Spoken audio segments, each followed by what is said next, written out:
जय हिंद बच्चों।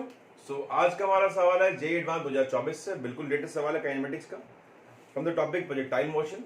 तो हम क्लास में एक टॉपिक कवर करते हैं, रिलेटिव मोशन बिटवीन प्रोजेक्टाइल्स। तो ये उस पर बेस्ड है, आपके सामने क्वेश्चन है, इसको पढ़ सकते हैं एक बार तो, और इस क्वेश्चन को सॉल्व करते हैं, देखते हैं हम कितना इजीली इस क्वेश्चन को सॉल्व कर सकते हैं। तो उसके करने के लिए आपको बेसिक जो नॉलेज है उस टॉपिक की वो होनी चाहिए। हालांकि मैं आपको बता देता हूँ फॉर्मूले क्या यूज होते हैं और क्या कंसेप्ट है, उसके आप इस क्वेश्चन को सॉल्व करते हैं। तो क्वेश्चन आपने पढ़ लिया होगा बिलीव। तो क्वेश्चन हमसे कह रहा है कि एक प्रोजेक्टाइल है, दो प्रोजेक्टाइल है एक्चुअली, 1 2। एक को हमने v0 स्पीड से फेंका थीटा नॉट एंगल पे। v0 एक फिक्स क्वांटिटी है, ये फिक्स है,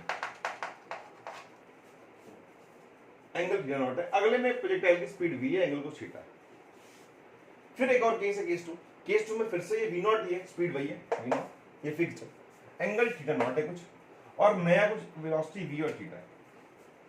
ये वेरिएबल है, अलग अलग हो सकता है, v1 v2 मान सकते हैं इसको, ये दिस कैन बी डिफरेंट। हालांकि ये भी अलग अलग है, वो गिवन है। थीटा नॉट केस 1 में 45 है, 45 है ये भी, और ये भी 45 है, और केस 2 में 60 है, और ये 30 है। v0 वही है, v1 v2 अलग हो सकते हैं। हो क्या रहा है कि इस केस में जाके प्रोजेक्टाइल से कहीं कोलाइड कर रहे हैं।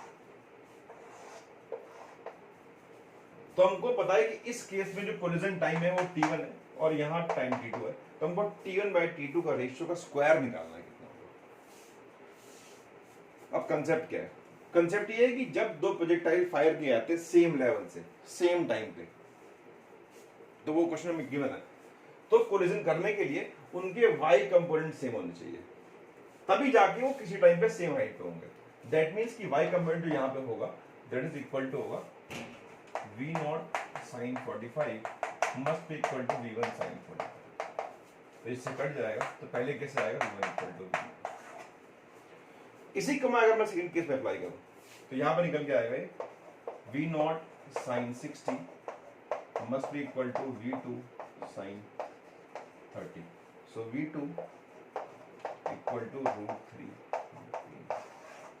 सो अगले केस में v2 की स्पीड √3 v0 होगी, पहले केस में बराबर ही होगी उसकी, बिकॉज एंगल ही सेम है दोनों की। तो पहली तो ये होती है कंडीशन फॉर कोलिजन कि वर्टिकल स्पीड सेम होनी चाहिए। दूसरी बात, कोलिजन टाइम क्या होता है? कोलिजन टाइम होता है time equal to distance upon x component की स्पीड, इसकी x में कितनी स्पीड है।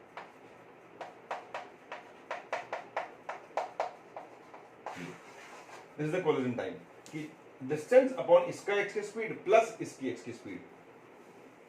तो इसको मैं अप्लाई करूं यहाँ पे, तो t1 अगर निकालूं, इसको ड्राइव भी किया था, अभी जरूरत नहीं आप कर सकते।